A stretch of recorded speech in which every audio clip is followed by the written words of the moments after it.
Seperti halnya tadi malam, demikian juga Injil pagi hari ini, dan nanti juga sebentar sore, meskipun dari perikop yang lain, menceritakan satu hal yang sama, yakni perihal kebangkitan Yesus.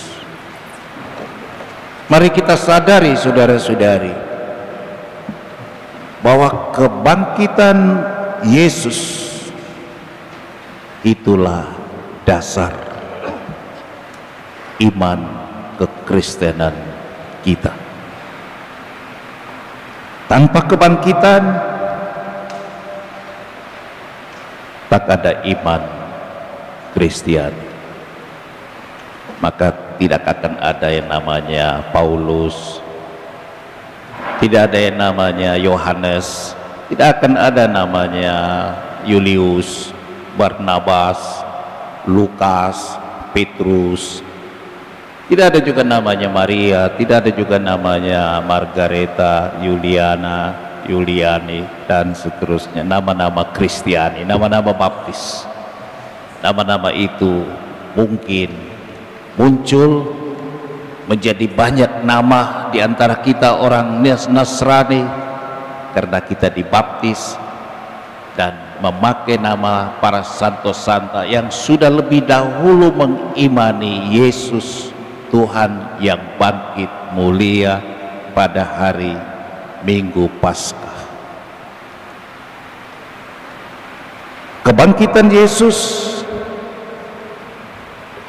bukan hanya menunjukkan bahwa dia orang benar, jadi mengoreksi segala tuduhan kepada dia bahwa dia menghujat Allah, mengoreksi bahwa dia itu adalah orang yang tidak tahu hukum, melawan Taurat, melawan hari Sabat, tapi dia membuktikan bahwa dia tidak salah, dia orang benar. Dan bahkan lebih dari itu, dia bukan sekedar seorang manusia, bahkan bukan sekedar seorang nabi, dia adalah Allah, dia Tuhan Allah yang menjadi manusia, dalam segalanya sama dengan manusia, dan kemudian mati juga seperti manusia, bahkan dengan cara yang lebih sadis, lebih mengenaskan. Dia tidak berbuat dosa, tapi pada hari ketiga seperti yang dia sendiri sudah pernah menubuatkan, dia bangkit. Rombak bait Allah ini pernah Yesus katakan demikian, dan pada hari ketiga aku akan membangunkannya kembali.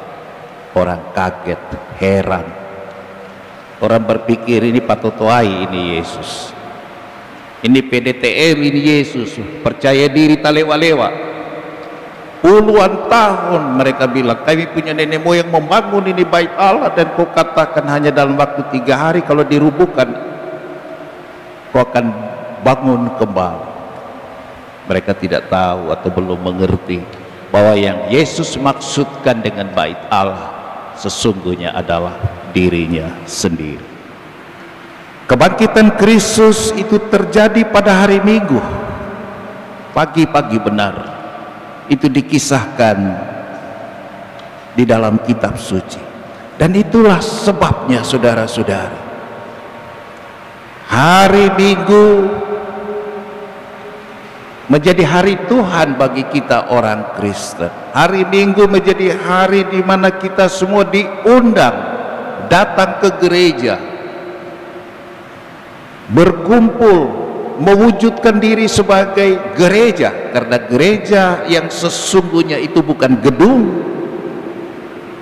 Gereja yang sesungguhnya itu adalah manusia. Itulah kita-kita ini, orang yang beriman akan Yesus, itulah gereja.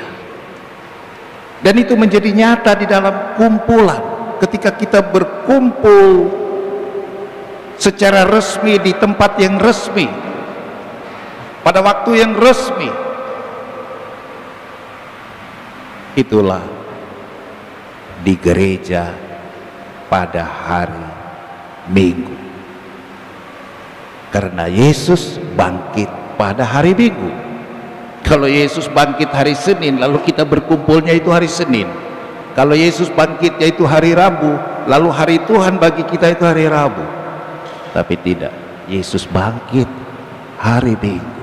Itulah sebabnya setiap hari Minggu, dari tradisi awal gereja abad pertama sampai hari ini dan sampai selama-lamanya, yang namanya orang Kristiani, orang-orang yang dibaptis dalam nama Bapa, Putra dan Roh Kudus, akan berkumpul mewujudkan diri kita semua sebagai satu gereja umat Allah yang mau berdoa dan mau mengenangkan peristiwa yang menjadi dasar iman kita. Itulah kebangkitan Tuhan kita Yesus. Maka sesungguhnya setiap hari Minggu, minggu depan, minggu depan, minggu depan, minggu depannya lagi, dan seterusnya, semuanya adalah hari Paskah. Yang induknya itulah hari ini, Paskah Raya yang didahului dengan masa Prapaskah, dengan Pekan Suci, dengan Trihari Suci, malam Vigili Paskah tadi malam, dan puncaknya pada hari ini, Hari Raya Paskah Raya. Saudara dan saudari sekalian, kita semua umat Allah yang dikasihi, mari kita memberi bobot perayaan kita ini dengan memenuhi apa yang diamanatkan Santo Paulus yang kita dengar di dalam warta kitab suci bacaan yang kedua tadi. Kata Paulus, carilah perkara yang di atas. Apa yang Paulus maksudkan perkara yang di atas? Saya yakin kita semua tahu. Perkara yang di atas itulah Tuhan bersama dengan kehendak dan perintahnya. Paskah harus memotivasi kita, menyemangati kita, bahkan menantang kita untuk lebih peduli pada Tuhan.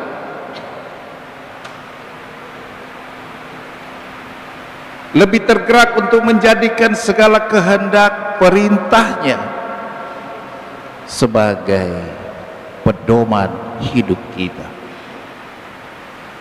Kita ingat Yesus sendiri pernah berkata, carilah dahulu kerajaan Allah dan seluruh kebenarannya, maka semuanya akan ditambahkan kepadamu. Amin. Matius pasal 6 ayat 33. Nah, di dalam kehidupan sehari-hari kerap kali kita hanya sibuk mencari dan mencari, mengais dan mengais, mengorek dan mengorek barang duniawi. Pasti itu tidak salah.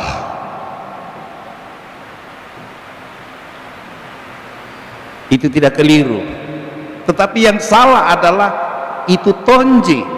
Hanya itu yang kita cari. Kita lupa bahwa masih ada yang juga harus kita cari, itulah Tuhan.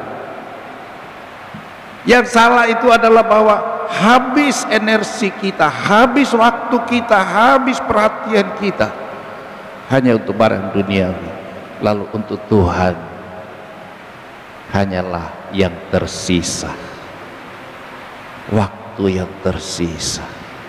Banyak orang yang tidak ke gereja, yang tidak berdoa, ditanya kenapa kau tidak ke gereja, kenapa kau kurang berdoa? Tidak ada waktu, pastor. Atau kalau berdoa, kenapa kau berdoa cuma sebegitu, Ji? Capek mah, habis mi tenagaku, habis mi waktuku. Artinya apa? Buat Tuhan itu hanya waktu yang tersisa. Buat Tuhan itu hanya tenaga yang tersisa. Buat Tuhan itu hanya kesempatan yang tersisa. Paskah harus membuat mindset kita berubah. Jangan memberikan Tuhan yang tersisa, tetapi berikanlah Tuhan apa yang memang kita niati secara layak, secara pantas. Ini porsi untuk Tuhan, waktu waktu untuk Tuhan, perhatian untuk Tuhan, tenaga untuk Tuhan. Harus diniatkan, harus diagendakan. Itulah maksud Paulus, carilah perkara yang di atas. Mari kita berlaku baik dan penuh kasih kepada sesama, memperbaiki relasi yang kerap rusak karena perasaan manusiawi kita yang kerap baperan, mudah bawa perasaan. Perasaan apa? Perasaan iri, lain kali perasaan cemburu, lain kali juga sebagaimana perasaan Maria Magdalena di dalam kisah Injil tadi, perasaan waksangka, perasaan curiga, pikiran buruk. Kita dengar di dalam Injil tadi, Maria Magdalena ketika melihat makam kosong, apa yang muncul di kepalanya? Kodong, kasihan Yesusku dicuri. Kodong, kasihan Yesusku diambil orang. Pikiran buruk, sakwa-sangka, curiga. Padahal Yesus tidak ada lagi di sana, makam menjadi kosong bukan karena jenazah Yesus diambil orang, tapi karena Yesus sudah bangkit. Begitulah kerap kita, saudara-saudari, berburuk sangka, mudah curiga. Ternyata faktanya tidak seperti yang kita pikirkan.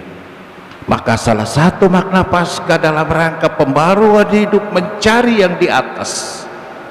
Mari kita juga memperbaiki cara kita berpikir dan cara kita bercita rasa, tidak mudah untuk berburuk sangka.